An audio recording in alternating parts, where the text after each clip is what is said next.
गद्य खंड कक्षा 11वीं विषय हिंदी। उचित प्रकार की शिक्षा का अर्थ है प्रजा को जागृत करना तथा संवित जीवन का पोषण करना, और केवल ऐसी ही शिक्षा एक नवीन संस्कृति तथा शांतिमय विश्व की स्थापना कर सकेगी। किसका कहना है बेटा? जे कृष्ण मूर्ति का। ठीक है, जे कृष्ण मूर्ति का कहना है उचित प्रकार की शिक्षा का अर्थ प्रजा को जागृत करना तथा समन्वित जीवन का पोषण करना है। ठीक है, अब आगे अपन क्षितिज खंड में ये विचार पढ़ लेते हैं। कोई भी पुस्तक कुछ शब्दों का संघात हैं, शब्दों के समूह ही जो पुस्तक कहलाते हैं, परंतु वे शब्द सजाकर इस प्रकार रखे गए होते हैं कि उनसे हम एक अर्थ पाते रहते हैं। साहित्य व्याकरण हजारी प्रसाद द्विवेदी। ये विचार किसका बेटा? हजारी प्रसाद द्विवेदी का। कलाकार होने के लिए जरूरी है कि वह चीजों को कस कर पकड़ें। ठीक है, कलाकार होने के लिए जरूरी है कि वह चीजों को कस कर पकड़ें। कैसे करें? कस कर पकड़ें। और अनुभव को स्मृति में और स्मृति को अभिव्यक्ति में, तत्व को रूप में ढालें, तत्व को रूप में ढालें। कला का प्रयोजन अंसर्ट सिफर। ठीक है, ये उनके विचार है। कहानी शायद समय की कला है। कहानी क्या है? समय की कला है। समय के साथ कहानी अनेक प्रकार की कलाएं दिखाती हैं। कभी वर्षों को समेटकर एक क्षण में बांध लेती हैं, कभी क्षण को खोलकर वर्षों में फैला देती है, कभी समय के दायरे को तोड़ती है तो कभी टुकड़ों को जोड़कर एक दायरा बनाती है। कहानी ठीक है, कहानी और फैंटेसी नामवर सिंह। ठीक है, ये उनकी। अब हम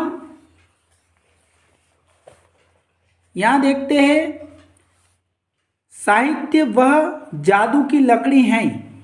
साहित्य क्या? साहित्य वह जादू की लकड़ी है जो पशुओं में, ईंट पत्थरों में, पेड़ पौधों में भी विश्व की आत्मा का दर्शन करा देती है।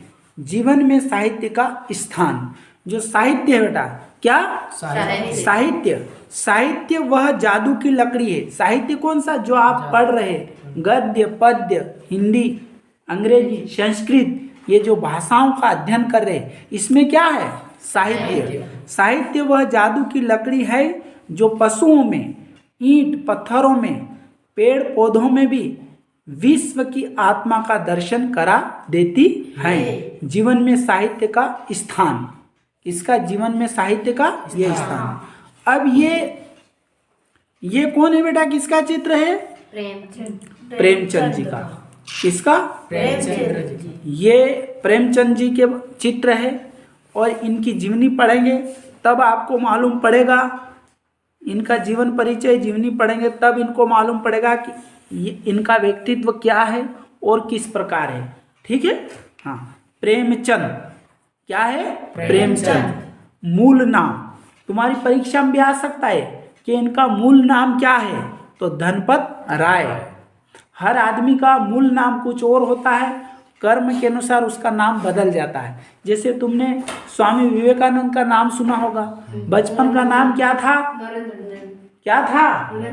नरेंद्र नाथ। और बाद में उनका नाम क्या पड़ गया? स्वामी विवेकानंद। ठीक है, इसी प्रकार गांधी जी का भी बचपन का नाम कुछ और था, बाद में कुछ और नाम पड़ गया। तो ये क्या है? मूल नाम धनपत राय प्रेमचंद का। जन्म सन 1880, लम्ही गांव, उत्तर प्रदेश। कहाँ में? उत्तर प्रदेश। प्रमुख रचनाएं, इन्होंने जो रचनाएं की है, सेवा सदन। कौन सी? सेवा सदन। प्रेमाश्रम, रंगभूमि, रंगभूमि, निर्मला, निर्मला, कायाकल्प, कायाकल्प, गबन, गबन, कर्मभूमि, कर्मभूमि, गोदान, गोदान, उपन्यास। उपन्यास, ये इतने उपन्यास है। फिर कहा है सोजे वतन, क्या है? सोजे वतन, मान सरोवर, माँ 8 खंड, मान सरोवर 8 खंड में गुप्त धन, क्या है? गुप्त धन, कहानी संग्रह, कहानी संग्रह, करबला संग्राम, करबला संग्राम, प्रेम की देवी नाटक है, नाटक भी लिखा है इन्होंने। उस नाटक का नाम क्या है? प्रेम की देवी। प्रेम की देवी, कुछ विचार, विविध प्रसंग, निबंध संग्रह, निबंध संग्रह। मृत्यु सन 1936। इनकी मृत्यु कब हो गई बेटा? सन 1936 में। ठीक है। प्रेमचंद हिंदी कथा साहित्य के शिखर पुरुष माने जाते हैं। हिंदी कथा साहित्य के शिखर पुरुष। कथा साहित्य के इस शिखर पुरुष का बचपन अभाव में बीता। किसमें बीता? अभाव में। अब तुम्हारे पास कोई अभाव नहीं दिखाई दे रहा मेरे को। सब अच्छे अच्छे कपड़े पहन रहे हैं, समय पर चप्पल ला रहे हैं, जूते ला रहे हैं, ड्रेस से 2-2 चाचार है, लेकिन उनका जीवन अभाव में था। कैसा? अभाव में बीता। स्कूली शिक्षा पूरी करने के बाद पारिवारिक समस्याओं के कारण जैसे तैसे BA तक की पढ़ाई की। कब की? BA तक की, बैचलर ऑफ आर्ट्स, कला में BA तक की पढ़ाई की। अंग्रेजी में MA करना चाहते थे, लेकिन जीवन यापन के लिए नौकरी करनी पड़ी। अंग्रेजी में MA करना चाह रहे थे, लेकिन जीवन यापन के लिए नौकरी करनी पड़ी। सरकारी नौकरी मिली भी, लेकिन महात्मा गांधी के असहयोग आंदोलन में सक्रिय होने के कारण त्याग पत्र देना पड़ा। महात्मा गांधी जी ने जो असहयोग आंदोलन चलाया था, उसमें इन्होंने सहयोग दिया, उसमें भी वो सहयोगी रहे। कौन? प्रेमचंद जी। राष्ट्रीय आंदोलन से जुड़ने के बावजूद लेखन कार्य सुचारू रूप से चलता रहा। लेखन कार्य सुचारू रूप से। पत्नी शिवरानी देवी के साथ अंग्रेजों के खिलाफ आंदोलन में हिस्सा लेते रहे। उनके जीवन का राजनीतिक संघर्ष उनकी रचनाओं में सामाजिक संघर्ष बनकर सामने आया, जिसमें जीवन का यथार्थ और आदर्श दोनों था। ठीक है, जीवन का यथार्थ और आदर्श दोनों था। हिंदी साहित्य के इतिहास में कहानी और उपन्यास की विधा के विकास का काल विभाजन प्रेमचंद को ही केंद्र में रखकर किया जाता रहा है। हिंदी साहित्य का जो इतिहास का जो काल विभाजन है, वो प्रेमचंद जी को ही केंद्र में रखकर कर रहे हैं। प्रेमचंद पूर्व युग, प्रेमचंद पूर्व युग, प्रेमचंद युग, प्रेमचंदोत्तर युग, यह प्रेमचंद के निर्विवाद महत्व का एक स्पष्ट प्रमाण है। वस्तुतः प्रेमचंद ही पहले रचनाकार हैं जिन्होंने कहानी और उपन्यास की विधा को कल्पना और रोमानियत के धुंधलके से निकालकर यथार्थ की ठोस जमीन पर प्रतिष्ठित किया। कौन? प्रेमचंद ही है जिन्होंने कहानी और उपन्यास विधा को कल्पना और रोमानियत के धुंधले से निकालकर यथार्थ की ठोस जमीन पर प्रतिष्ठित किया। देखो, कहानी को लोग कल्पना मानते हैं, उपन्यास को भी लोग कल्पना मानते थे, लेकिन उन्हें वास्तविक यथार्थ की घटनाओं को उन्होंने अपनी कहानी में जगह दी। यथार्थ की जमीन से जुड़कर कहानी किस्सा गोई तक सीमित न रहकर पढ़ने पढ़ाने की परंपरा से भी जुड़ी। ठीक है, इसमें उनकी हिंदुस्तान हिंदी उर्दू मिश्रित भाषा का विशेष योगदान रहा। उनकी भाषा हिंदी उर्दू मिश्रित थी। उनके यहाँ हिंदुस्तानी भाषा अपने पूरे ठाट बाँट और जातीय स्वरूप के साथ आई। ठीक है, उनका आरंभिक कथा साहित्य कल्पना, संयोग और रूमानियत के ताने बाने से बुना गया है, लेकिन एक कथाकार के रूप में उन्होंने लगातार विकास किया और पंच परमेश्वर जैसी कहानी तथा सेवा सदन जैसे उपन्यास के साथ सामाजिक जीवन को कहानी का आधार बनाने वाली यथार्थवादी कला के अग्रदूत के रूप में सामने आए। कौन? प्रेमचंद जी। यथार्थ के भीतर भी आदर्शोन्मुखी यथार्थवाद से आलोचनात्मक यथार्थवाद तक की विकास यात्रा प्रेमचंद ने की। यथार्थवाद का मतलब बेटा जो चीज वास्तव में हमारे प्रत्यक्ष जो चीज हो रही है उनका चित्रण, ठीक है। आदर्शोन्मुखी यथार्थवाद स्वयं उन्हीं की गढ़ी हुई संज्ञा है। यह कहानी और उपन्यास के क्षेत्र में किए गए उनके ऐसे रचनात्मक प्रयासों पर लागू होती हैं जो कटु यथार्थ का चित्रण करते हुए भी समस्याओं और अंतर्विरोधों को अंततः एक आदर्शवादी और मनोवांछित समाधान तक पहुंचा देती है। सेवा सदन, प्रेमाश्रम आदि उपन्यास और पंच परमेश्वर, बड़े घर की बेटी, नमक का दारोगा आदि कहानियाँ ऐसी ही हैं। बाद की उनकी रचनाओं में यह आदर्शवादी प्रवृत्ति कम होती गई और धीरे धीरे वे ऐसी स्थिति तक पहुंचते हैं जहां कठोर वास्तविकता को प्रस्तुत करने में वे किसी तरह का समझौता नहीं करते। गोदान उपन्यास और पूस की रात, कफन आदि कहानियां इसके सुंदर उदाहरण हैं। यहाँ दी गई कहानी नमक का दारोगा प्रथम प्रकाशन 1914 ई में प्रेमचंद की बहुचर्चित कहानी है, जिसे आदर्शोन्मुखी यथार्थवाद के एक मुकम्मल उदाहरण के रूप में देखा जा सकता है। कहानी में ही आए हुए एक मुहावरे को ले लें तो यह धन के ऊपर धर्म की जीत की कहानी है। धन के ऊपर किसकी जीत? धर्म की जीत। धन और धर्म को हम कर्मशः सद्वृत्ति और असद्वृत्ति, बुराई और अच्छाई, असत्य और सत्य इत्यादि भी कह सकते हैं। समझ गए? धन और धर्म को कर्मशः हम सद्वृत्ति और असद्वृत्ति, बुराई और अच्छाई, सत्य और असत्य इत्यादि भी कह सकते हैं। कहानी में इसका प्रतिनिधित्व कर्मशः पंडित अलोपीदीन और मुंशी वंशीधर नामक पात्रों ने किया है। ठीक है। ईमानदार कर्मयोगी मुंशी वंशीधर को खरीदने में असफल रहने के बाद पंडित अलोपीदीन अपने धन की महिमा का उपयोग कर उन्हें नौकरी से मुंह उतल करा देते हैं। ठीक है, नौकरी से उन्हें निकलवा देते हैं, लेकिन अंततः सत्य के आगे उनका सिर झुक जाता है। वे सरकारी महकमे से बर्खास्त वंशीधर को बहुत ऊंचा वेतन और भत्ते के साथ अपनी सारी जायदाद का स्थायी मैनेजर नियुक्त करते हैं और गहरे अपराध बोध से भरी हुई वाणी में निवेदन करते हैं। परमात्मा से यही प्रार्थना है कि वह आपको सदैव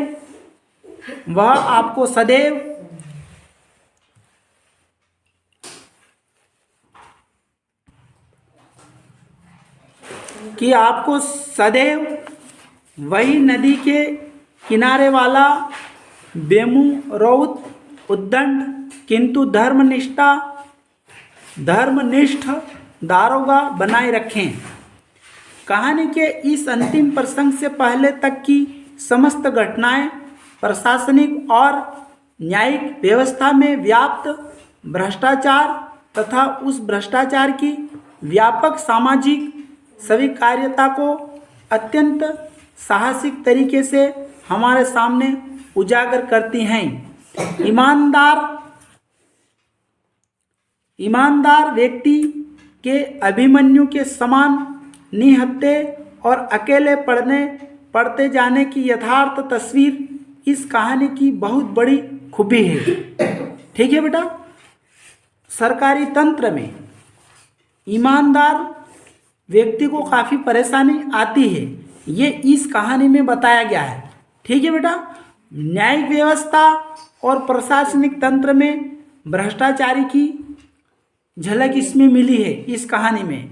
किंतु प्रेमचंद इस संदेश पर कहानी को खत्म नहीं करना चाहते, क्योंकि उस दौर में वे मानते थे कि ऐसा यथार्थवाद हमको निराशावादी बना देता है। मानव चरित्र पर से हमारा विश्वास उठ जाता है। जब इस प्रकार की चीजें होंगी तो मानव चरित्र से हमारा विश्वास उठ जाएगा।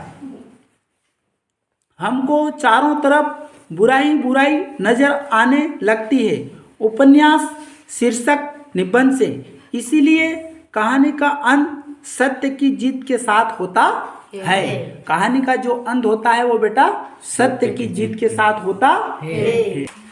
अब अपनी कहानी प्रारंभ करते हैं। नमक का दारोगा। कौन सी बेटा? नमक का दारोगा कहानी अपन प्रारंभ करते हैं। ठीक है, ध्यान से सुने।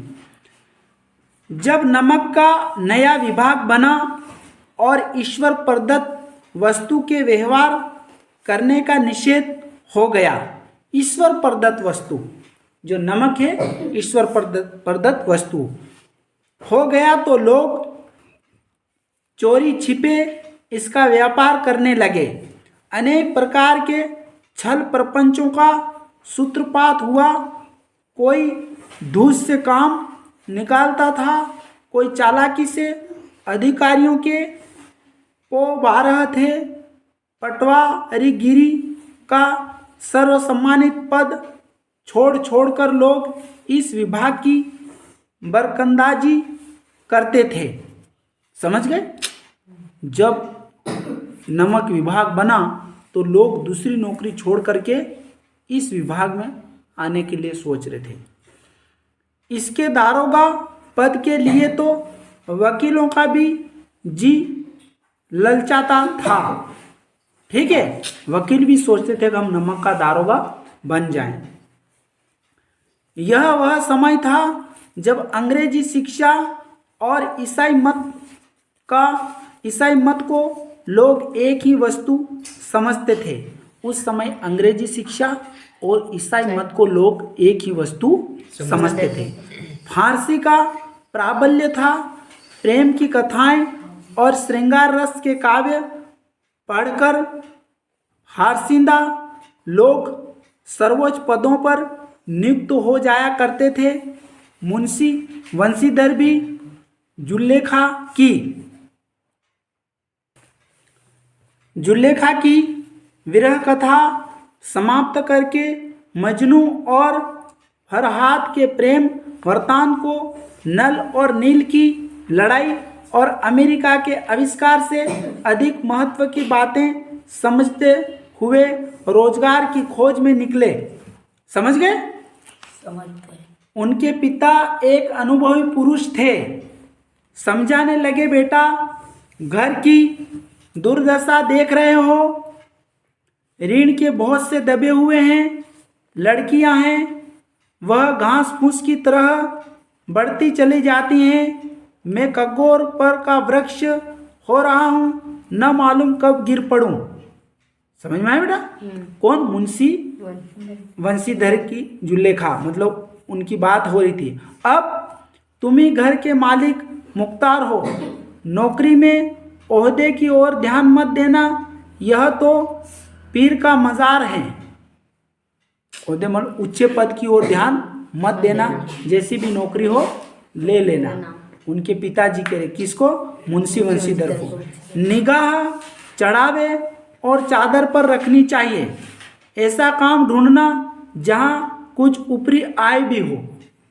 उनका पिता भी कह रहा कि कहीं ऊपरी आय हो। मासिक वेतन तो पूर्णमासी का चांद है जो एक दिन दिखाई देता है और घटते घटते लुप्त हो जाता है। महीने में एक बार तनख्वाह मिलती है, वो तो पूर्णमासी का चंद्रमा के समान है और वो एक दिन खत्म हो जाएगी। ऊपरी आय बहता हुआ स्रोत है जिससे सदैव प्यास बुझती है। ऊपरी आय जो मिलेगी वो बहता हुआ स्रोत है, मतलब पानी जैसा है जो प्यास बुझती है। वेतन मनुष्य देता है। वेतन कौन देता बेटा? मनुष्य। वेतन मनुष्य देता है, इसी से उसमें वृद्धि नहीं होती है। वेतन कौन देता? मनुष्य। और ऊपरी आमदनी, वेतन मनुष्य देता है और ऊपरी आमदनी ईश्वर देता है, इसी से उसकी बरकत होती है। तुम स्वयं विद्वान हो, तुम्हें क्या समझाऊं? इस विषय में विवेक की बड़ी आवश्यकता है। मनुष्य को देखो, उसकी आवश्यकता को देखो और अवसर को देखो, उसके उपरांत जो उचित समझो करो।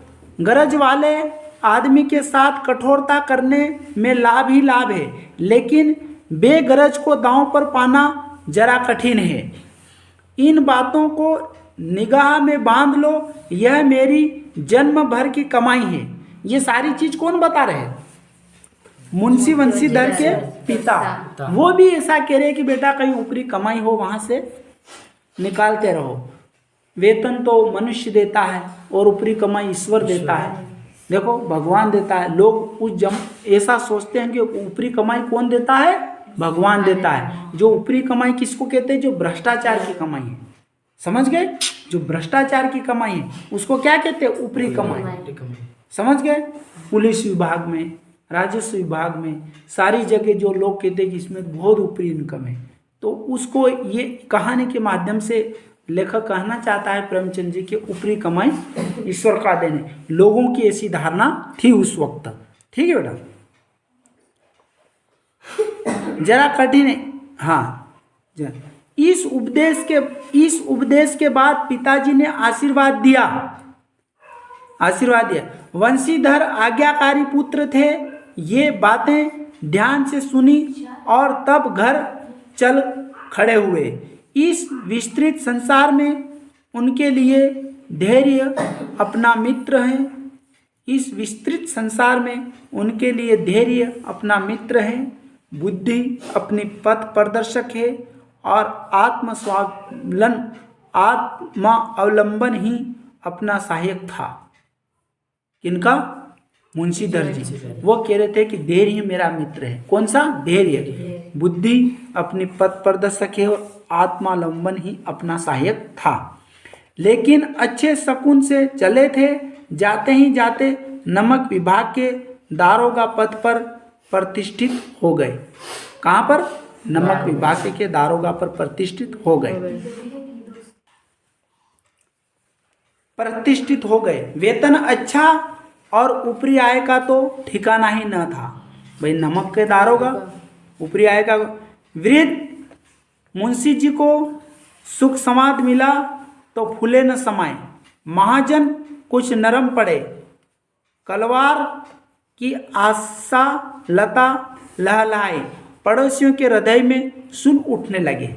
समझ गए? महाजन कुछ नरम पड़ गए और कलवार की आशलता लहलाई। पड़ोसियों के हृदय में सुन उठने लगे। पड़ोसियों के हृदय में सुन उठने लगे। ऐसा क्यों? कि पड़ोसी लोग जल रहे थे कि इसका बेटा नौकरी लग गया। पड़ोसी ये सोचे थे कि नौकरी नहीं लगना था। यही मतलब है ना बेटा। जाड़े के दिन थे। जाड़े का मतलब सर्दी, ठंड के दिन। जाड़े के दिन थे और रात का समय था। नमक के सिपाही चौकीदार नशे में मस्त थे। चौकीदार नशे। मुंशी वंशीधर को यहाँ आए अभी 6 महीनों से अधिक न हुए थे, लेकिन इस थोड़े समय में ही उन्होंने अपनी कार्यकुशलता और उत्तम आचार से अफसरों को मोहित कर लिया था। अफसर लोग उन पर बहुत विश्वास करने लगे। नमक के दफ्तर से 1 मील पूर्व की ओर जमुना बहती थी। उस पर नावों का एक पुल बना हुआ था। दारोगा जी किवाड़ बंद किए, मिट्टी नींद से सो रहे थे। अचानक आँख खुली तो नदी के प्रवाह की जगह गाड़ियों की गड़गड़ाहट तथा मलाहों का कोलाहल सुनाई दिया। उठ बैठे। इतनी रात गई, गाड़ियां क्यों नदी के पार जाती हैं? अवश्य कुछ न कुछ गोलमाल है। तर्क ने भ्रम को पुष्ट किया। वर्दी पहनी, तमचा जेब में रखा और बात में घोड़ा बढ़ाए हुए पुल पर आ पहुँचे। गाड़ियों की एक लंबी कतार पुल के पार जाती दिखी। डांट कर पूछा, किसकी गाड़ियां हैं? किसने पूछा? वंशीधर ने। ये चित्र है बेटा, ये गाड़ियां हैं जहाज़ों के पुल पे ये गाड़ियां पार हो रही है। ठीक है, ये गाड़ियां हैं। समझ में आया? अब ये गाड़ियां हैं।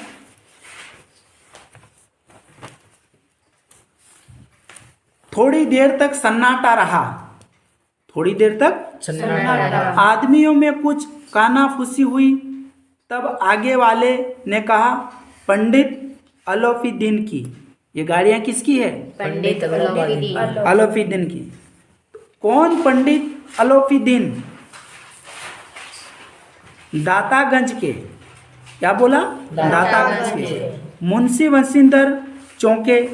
पंडित अलौफीदीन इस इलाके के सबसे प्रतिष्ठित जमींदार थे। लाखों रुपए का लेन देन करते थे। इधर छोटे से बड़े कौन ऐसे थे जो उनके ऋणी न हो। व्यापार भी बड़ा लंबा चौड़ा था। बड़े चलते पुर्जे आदमी थे। अंग्रेज अफसर उनके इलाके में शिकार खेलने आते और उनके मेहमान होते। 12 माह सदाव्रत चलता था। मुंशी जी ने पूछा, गाड़ियां कहाँ जाएगी? उत्तर मिला, कानपुर। लेकिन इस प्रश्न पर कि इनमें क्या है, सन्नाटा छा गया।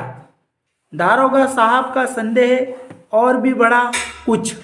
समझ गए? ये पंडित ओलंपीदीन एक प्रतिष्ठित व्यक्ति थे। उनका लेन देन व्यापार लाखों रुपए का चलता था। समझ गए? और गाड़ियां कहाँ जा रही थी? कानपुर। देर तक उत्तर की बाट देखकर वह जोर से बोले, क्या तुम सब गूंगे हो गए हो? हम पूछते हैं, इसमें क्या लदा है? जब इस बार भी कोई उत्तर न मिला तो उन्होंने घोड़े को एक गाड़ी से मिलाकर बोरे को टटोला। भ्रम दूर हो गया। यह नमक के थैले थे। क्या थे? नमक के थैले। नमक के थैले थे। पंडित अलौफीदीन अपने सजीले रथ पर सवार, कुछ सोते हुए कुछ जागते चले आते थे। अचानक कई गाड़ी वालों ने घबराए हुए आकर जगाया और बोले, महाराज, दारोगा ने गाड़ियां रोक दी हैं। ठीक है, और घाट पर खड़े आपको बुलाते हैं। पंडित अलौफीदीन का लक्ष्मी जी पर अखंड विश्वास था। किसके ऊपर? लक्ष्मी जी। लक्ष्मी मतलब धन पर। धन पर अखंड विश्वास था। वह कहा करते थे कि संसार का तो कहना ही क्या, स्वर्ग में भी लक्ष्मी का ही राज्य है। कहाँ पर? स्वर्ग में भी लक्ष्मी का राज है। उनका यह कहना यथार्थ ही था। न्याय और नीति सब लक्ष्मी के ही खिलौने हैं। न्याय भी लक्ष्मी के आधार पर चलती। इन्हें वह जैसे चाहती, मतलब ये कि बेटा सब लक्ष्मी से ही होगा, पैसों से सब हो जाएगा। ये आशय इसका ये है कि जब पैसे होगा, न्याय वगैरह सारी चीजें हम अपने अंदर कर लेंगे। ठीक है। नाचती है। लेटे ही लेटे गर्व से बोले, चलो हम आते हैं। यह कहकर पंडित जी ने बड़ी निश्चिंता से पान के बीड़े लगाकर खाएं। पान के बीड़े खाते नहीं, पान खाएं। फिर तिहाप ओढ़े हुए दारोगा के पास आकर बोले, बाबूजी आशीर्वाद। दारोगा के पास आकर बोले, बाबूजी आशीर्वाद। कहिए, हमसे ऐसा कौन सा अपराध हुआ है कि गाड़ियां रोक दी गई? जबकि अपराध तो कर रहे थे, वो चोरी छिपे नमक ले जा रहे थे, लेकिन वो कह रहे कि हमसे कौन सा अपराध हो गया कि गाड़ियां रोक दी गई। हम ब्राह्मणों पर तो आपकी कृपा दृष्टि रहनी चाहिए। वंशीधर रुखाई से बोले सरकारी हुक्म। ठीक है, वंशीधर रुखाई से बोले कि सरकारी हुक्म। पंडित अलोपीदीन ने हंसकर कहा, हम सरकारी हुक्म को नहीं जानते और न सरकार को। ठीक है, सरकारी हुक्म को भी नहीं जानते और न सरकार को। हमारे सरकार तो आप ही हैं, हमारे सरकार तो आप ही हैं। हमारा और आपका तो घर का मामला है, हम कभी आपसे बाहर हो सकते हैं? आपने व्यर्थ का कष्ट उठाया, यह तो नहीं, व्यर्थ का कष्ट उठाया, यह तो नहीं हो सकता कि इधर से जाएं और इस घाट के देवता को भेंट न चढ़ावें। ठीक है, इधर से जाएं और इस घाट के देवता को भेंट न चढ़ावें। कौन कह रहा है? पंडित अलोपीदी। वो सोच रहे कि इनको कुछ भी भ्रष्टाचार में रुपए पैसे दे दे। किसको? नए दारोगा को। मैं तो आपकी सेवा में स्वयं ही आ रहा था, मैं तो आपकी सेवा में स्वयं ही आ रहा था। वंशीधर पर ऐश्वर्य की मोहिनी वंशी का कुछ प्रभाव न पड़ा। वो ऐश्वर्य की मोहिनी पर उनको कोई प्रभाव न पड़ा। ठीक है, ईमानदारी की नई उमंग थी। कड़क कर बोले, हम उन नमक हरामों में नहीं हैं। किसने कहा? हम उन नमक हरामों में नहीं हैं। किसने कहा? वंशीधर ने कहा। नमक हरामों में नहीं है जो कि कोढ़ियों पर अपना ईमान बेचते फिरते हैं। किसमें? कोढ़ियों पर अपना ईमान बेचते रहते हैं, फिरते हैं। आप इस समय हिरासत में हैं। किसमें है? हिरासत में है। आपका कायदे के अनुसार चालान होगा। बस मुझे अधिक बातों की फुर्सत नहीं है।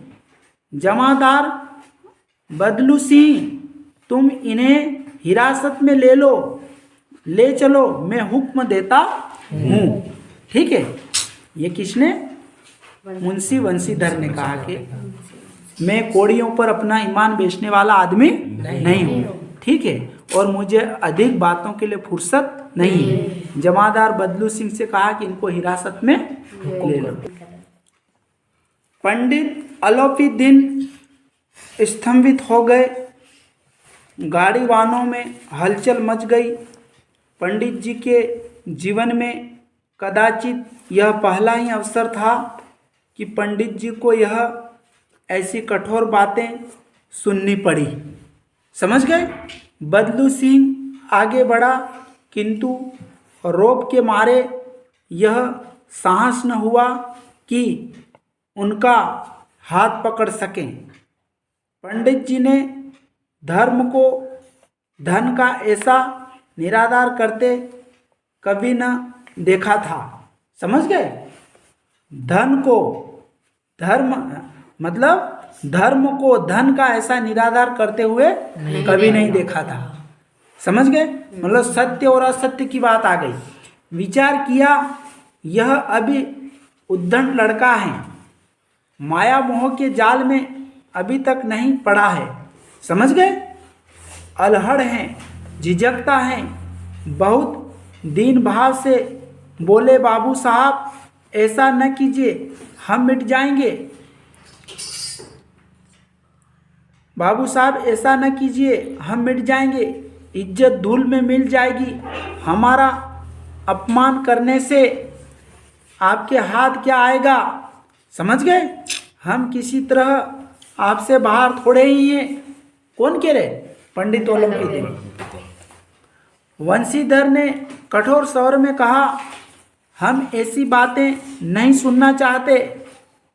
अलोपीदीन ने जिस सहारे को चट्टान समझ रखा था वह पैरों के नीचे से खिसकता हुआ मालूम हुआ। समझ गए? कौन सा सहारा? धन का सहारा था कि ये भी हमारे से कुछ रुपए पैसे ले लेगा और हमारी गाड़ियां जाने देगा, निकलने देगा। स्वाभिमान और धन ऐश्वर्य को कड़ी चोट लगी, किंतु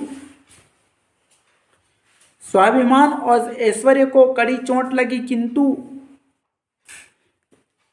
किंतु अभी तक धन की सांख्यिक शक्ति का पूरा भरोसा था। किसके ऊपर? पंडित अलोपीदीन को। अपने मुख्तार से बोले, लाला जी 1000 के नोट बाबू साहब को भेंट करो। कितना? 1000। आप इस समय भूखे सिंह हो रहे हो, अभी आपको भूख लग रही है, 1000 का नोट ले लो। वंशीधर ने गर्म होकर कहा, 1000 नहीं, 1,00,000 भी मुझे सच्चे मार्ग से नहीं हटा सकते। 1000 का नोट की जरूरत नहीं है। वंशीधर ने कहा कि 1,00,000 रुपए भी मुझे सच्चे मार्ग से नहीं हटा सकते। धर्म की इस बुद्धिहीन दृढ़ता और देव दुर्लभ त्याग पर मन बहुत झुंझलाया। अब दोनों शक्तियों में संग्राम होने लगा। धन ने उछल उछल कर आक्रमण करने शुरू किए। 1 से 5, 5 से 10, 10 से 15 और 15 से 20,000 तक नौबत पहुंची, किंतु धर्म अलौकिक वीरता के साथ इस बहुसंख्यक सेना के सम्मुख अकेला पर्वत की भांति अटल अविचल खड़ा था। समझ गए? इतनी लालच उसको दी गई। किसको? मुंशीधर को। पंडित ओलंपीदीन ने इतनी लालच दी थी, लेकिन धर्म अटल खड़ा था, अविचल पर्वत के समान खड़े थे और अलौकिक वीरता के साथ खड़े थे। अलोपीदीन निराश होकर बोले, अब इससे अधिक मेरा साहस नहीं है, आगे आपका अधिकार है। ठीक, अब मेरा इससे अधिक साहस नहीं, आगे तुम्हारा अधिकार है। वंशीधर ने अपने जमादार को ललकारा। बदलू सिंह मन में दारोगा जी को गालियां देता हुआ, बदलू सिंह मन में दारोगा जी को गालियां देता हुआ, मन में किसको? मुंशीधर को गाली दे रहा। पंडित अलोपीदीन की ओर बढ़ा। पंडित घबराकर 2-3 कदम। अब ये बदलू सिंह जो था, ये तो पहले से वहां काम कर रहा होगा, सैनिक जो भी है, ठीक है, बदलू सिंह जी पहले से काम कर रहा होगा, वो तो जानते होंगे कि पंडित जी ऐसा है तो वो छोड़ देता होगा। लेकिन दारोगा जी नए आ गए तो ये समस्या खड़ी हो गई। पीछे हट गए, अत्यंत दीनता से बोले, बाबू साहब ईश्वर के लिए मुझ पर दया कीजिए, मैं 25,000 पर निपटारा करने को तैयार हूँ। 25,000 की लालच देने लगे। ठीक है, असंभव बात है, 30,000 पर किसी तरह भी संभव नहीं। क्या 40,000 पर भी नहीं? 40,000 नहीं, 40 लाख पर भी असंभव है। बदलू सिंह, इस आदमी को अभी हिरासत में ले लो, अब मैं एक शब्द भी नहीं सुनना चाहता। धर्म ने धन को पैरों तले कुचल डाला। अलोपीदीन ने एक हृष्ट पुष्ट मनुष्य को हथकड़ियाँ लिए हुए अपनी तरफ आते देखा। चारों ओर निराश और कातर दृष्टि में से देखने लगे। इसके बाद एकाएक मूर्छित होकर गिर पड़े। कौन गिर पड़ा? पंडित अलोपीदीन गिर पड़े होंगे। ठीक है, धर्म ने धन को पैरों तले कुचल डाला। अलोपीदीन ने एक हृष्ट पुष्ट मनुष्य को हथकड़ियाँ लिए हुए अपनी तरफ आते देखा। चारों ओर निराशा और कातर दृष्टि से देखने लगे। इसके बाद एकाएक मूर्छित होकर गिर पड़े। दुनिया सोती थी पर दुनिया की जीभ जागती थी। सवेरे देखिए तो बालक वृद्ध सबके मुंह से यही बात सुनाई देती थी। जिसे देखिए वही पंडित जी के इस व्यवहार पर टीका टिप्पणी कर रहा था। निंदा की बौछारें हो रही थी, मानो संसार से अब पापी का पाप कट गया। पानी को दूध के नाम से बेचने वाला ग्वाला, कल्पित रोज नामचे भरने वाले अधिकारी वर्ग, रेल में बिना टिकट सफ़र करने वाले बाबू लोग, जाली दस्तावेज बनाने वाले सेठ और साहूकार, यह सब के सब देवताओं की भांति गर्दनें चला रहे थे। जब दूसरे दिन पंडित अलोपीदीन अभियुक्त होकर कांस्टेबलों के साथ हाथों में हथकड़ियाँ, हृदय में गलानी और अक्षोभ भरे लज्जा से गर्दन झुकाए अदालत की तरफ चलें तो सारे शहर में हलचल मच गई। मेलों में कदाचित आंखें इतनी व्यग्र नहीं होती होगी। भीड़ के मारे छत और दीवारों में कोई भेद न रहा। समझ गए? किसको देख रहे थे सब लोग? ये पंडित अलोपीदीन को। और इस प्रकार से सारे लोग ये बातें करने लगे। और दीवारों, भीड़ के मारे लोग, छत और दीवारों में भी कोई भेद न रहा। किंतु अदालत में पहुंचने की देर थी। पंडित अलोपीदीन इस अगाध वन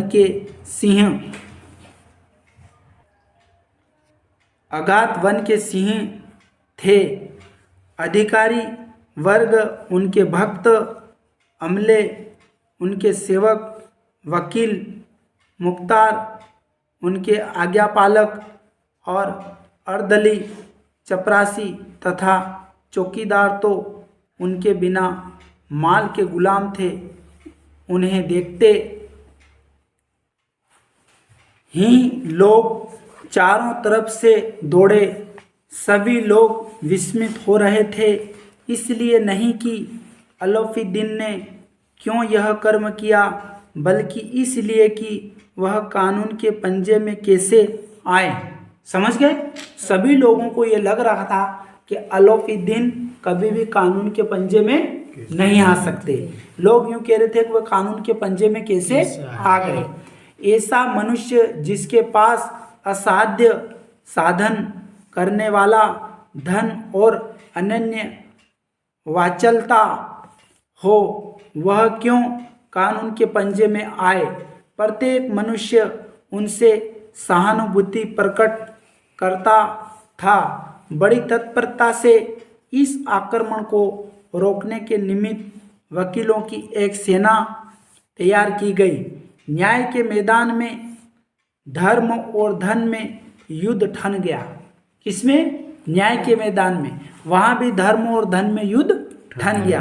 वंशीधर चुपचाप खड़े थे। उनके पास सत्य के सिवा न कोई बल था, न स्पष्ट भाषण के अतिरिक्त कोई शस्त्र। गवाह थे, किंतु लोभ से डावाडोल। यहाँ तक कि मुंशी जी को न्याय भी अपनी ओर से कूच खींचा हुआ दिख पड़ता था।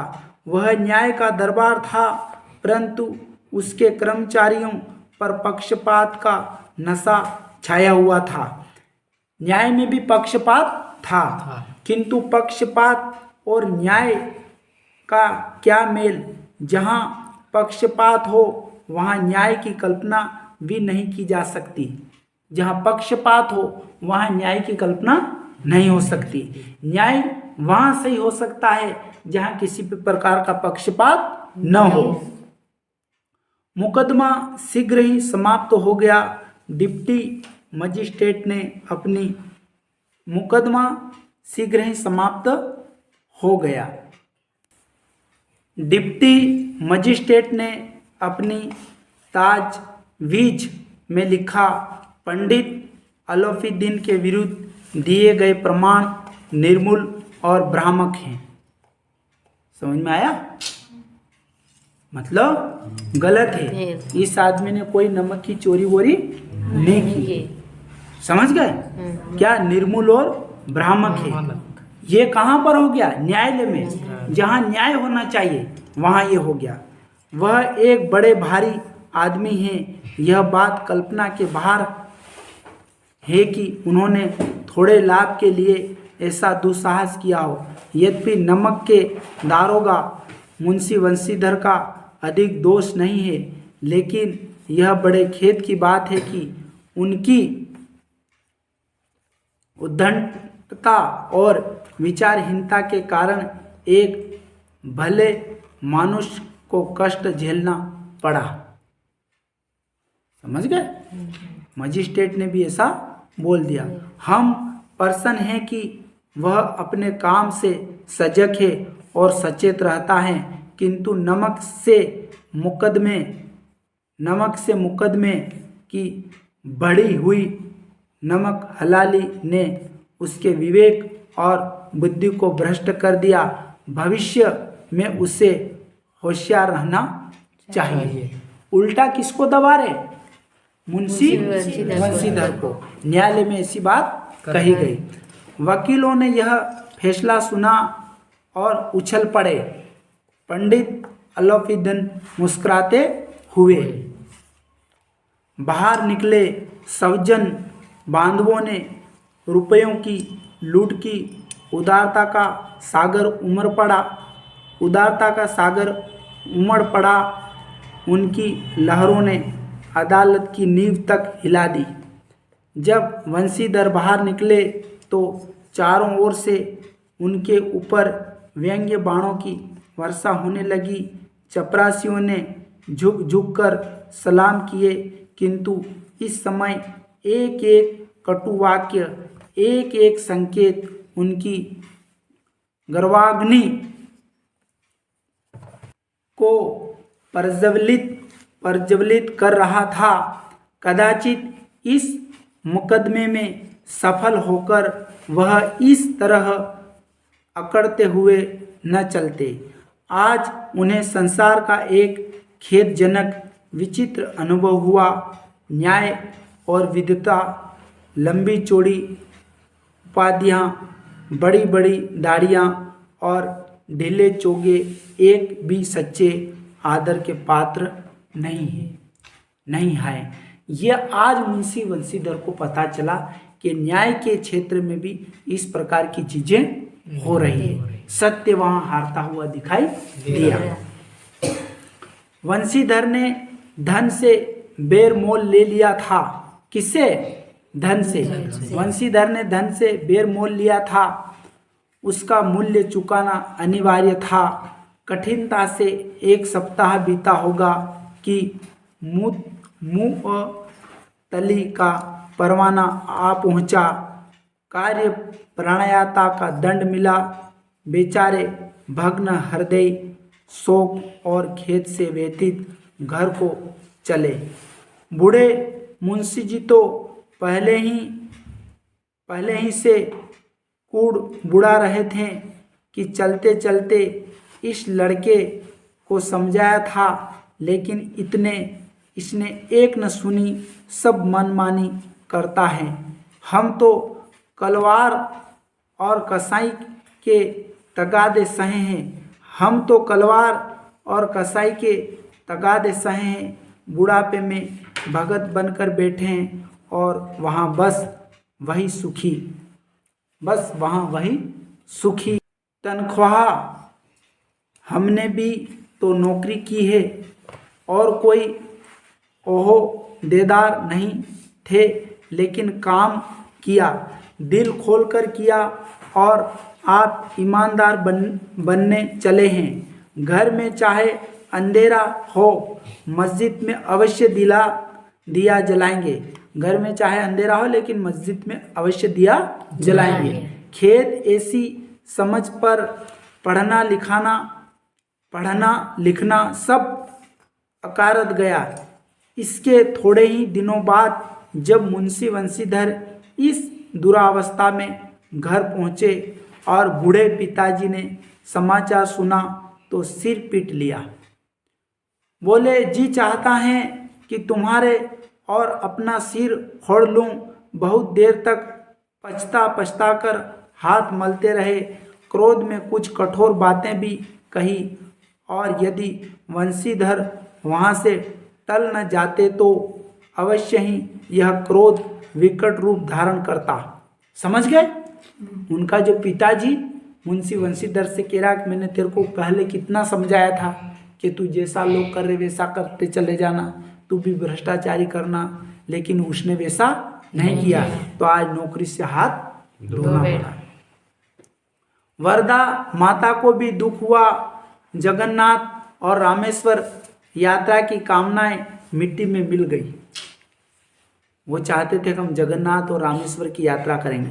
पत्नी ने तो कई दिनों तक सीधे मुंह से बात भी नहीं की। उनकी पत्नी ने तो फिर उससे बात भी नहीं। इसी प्रकार एक सप्ताह बीत गया। संध्या का समय था। बूढ़े मुंशी जी बैठे राम नाम की माला जप रहे थे। इसी समय उनके द्वार पर सजा हुआ रथ आकर रुका। ठीक है। हरे और गुलाबी पर्दे पछिए बैलों की जोड़ी, उनकी गर्दनों में नीले धागे, सींगें पीतल से जड़ी हुई, कई नौकर लाठियां कंधों पर रखे साथ में थे। मुंशी जी अगवानी को दौड़े। देखा तो पंडित अलौफीदीन हैं। झुककर दंडवत की और लल्लो चंपो की बातें करने लगे। हमारा भाग्य उदय हुआ है जो आपके चरण इस द्वार पर आए हैं। आप हमारे पूज्य देवता हैं। आपको कौन सा मुंह दिखावे? मुंह में तो कालिख लगी हुई है, किंतु क्या करें, लड़का अभागा कपूत हैं, नहीं तो आपसे क्यों मुंह छिपाना पड़ता। ईश्वर निसंतान चाहे रखे पर ऐसी संतान न दे। कौन? मुंशीधर के पिताजी कह रहे हैं। अलौफीदीन ने कहा, नहीं भाई साहब, ऐसा न कहिए। मुंशी जी ने चकित होकर कहा, ऐसी संतान को तो और क्या कहूँ। अलौफीदीन ने वात्सल्यपूर्ण स्वर में कहा, कुल तिलक और पुरुषों की कीर्ति उज्जवल करने वाले संसार में ऐसे कितने धर्मपरायण मनुष्य हैं जो धर्म पर अपना सब कुछ अर्पण कर सकें। ये बात कौन कह रहा? पंडित अलौफीदीन कह रहा। अलौफीदीन ने वात्सल्यपूर्ण स्वर में कहा, कुल तिलक और पुरुषों की कीर्ति उज्जवल करने वाले संसार में ऐसे कितने धर्मपरायण मनुष्य हैं जो धर्म पर अपना सब कुछ अर्पण कर सके। पंडित अलौफीदीन ने वंशीधर से कहा, दारोगा जी, इस खुशामत न सहिए, इसे खुशामत न सहिए, खुशामत न समझिए। खुशामत करने के लिए मुझे इतना कष्ट उठाने की ज़रूरत नहीं थी। उस रात को आपने अपने अधिकार बल से मुझे अपनी हिरासत में लिया था, किंतु आज मैं स्वेच्छा से आपकी हिरासत में हूँ। मैंने हजारों रईस और अमीर देखे हैं, हजारों उच्च पदाधिकारियों से काम पड़ा है, किंतु मुझे परास्त किया तो आपने। मैंने सबको अपना और अपने धन का गुलाम बनाकर छोड़ दिया। मुझे आज्ञा दीजिए कि आपसे कुछ विनय करूं। समझ गए? वंशीधर ने अलौफीदीन को आते देखा तो उठकर सत्कार किया, किंतु स्वाभिमान सहित समझ गए कि यह महाशय मुझे लज्जित करने और जलाने आए हैं। क्षमा प्रार्थना कर चेष्टा नहीं की, वरन उन्हें अपने पिता की यह ठकुर सुहाती की बात असहाय सी प्रतीत हुई। पर पंडित जी की बातें सुनी तो मन की मेल मिट गई। पंडित जी की और उड़ती हुई दृष्टि से देखा, सद्भाव झलक रहा था। गर्भ ने अब लज्जा के सामने सिर झुका दिया। शर्माते हुए बोले, यह आपकी उदारता है जो ऐसा कहते हैं। मुझसे जो कुछ अविनय हुई है उसे क्षमा कीजिए। मैं धर्म की बेड़ी में जकड़ा हुआ था, नहीं तो वैसे मैं आपका दास हूँ। जो आज्ञा होगी वह मेरे सिर माथे पर। अलोफीदीन ने विनीत भाव से कहा, नदी तट पर आपने मेरी प्रार्थना नहीं स्वीकार की थी, किंतु आज स्वीकार करना पड़ेगी। समझ गए? नदी तट पर उन्होंने प्रार्थना स्वीकार नहीं की, लेकिन आज प्रार्थना स्वीकार करनी होगी। अब कौन सी प्रार्थना? वंशीधर बोले, मैं किस योग्य हूँ, किंतु जो कुछ सेवा मुझसे हो सकती है उसमें त्रुटि न होगी। अलोफीदीन ने एक स्टाम्प लगा हुआ पत्र निकाला और उसे वंशीधर के सामने रखकर बोले, इस पद को स्वीकार कीजिए और अपने हस्ताक्षर कर दीजिए। मैं ब्राह्मण हूँ। जब तक यह सवाल पूरा न कीजिएगा द्वार से न हटूंगा। मुंशी वंशीधर ने उस कागज को पढ़ा तो कृतज्ञता से आंखों में आंसू भर आए। पंडित अलोफीदीन ने उनको अपनी सारी जायदाद का स्थायी मैनेजर नियुक्त किया था। 6,000 वार्षिक वेतन के अतिरिक्त रोजाना खर्च अलग, सवारी के लिए घोड़े, रहने को बंगला, नौकर चाकर मुफ्त। कल्पित स्वर में बोले, पंडित जी मुझ में इतनी सामर्थ्य नहीं है कि आपकी उदारता की प्रशंसा कर सकूं, किंतु मैं ऐसे उच्च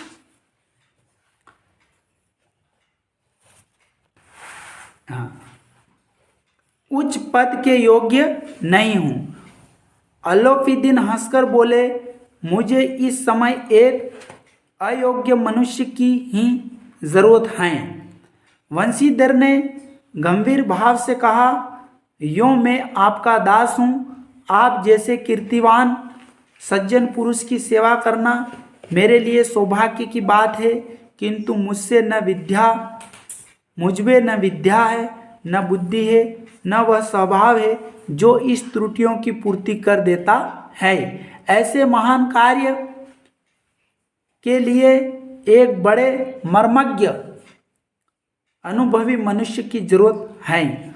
अलोफीदीन ने कलमदान से कलम निकाली और उससे वंशीधर के हाथ में देकर बोले, न मुझे विद्वता की चाह है, न अनुभव की, न मर्मज्ञता की, न कार्य कुशलता की।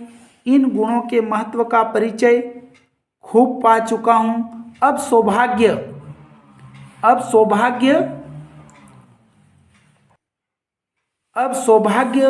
और सुअवसर ने मुझे वह मोती दे दिया है जिसके सामने योग्यता और विद्वता की चमक फीकी पड़ जाती हैं।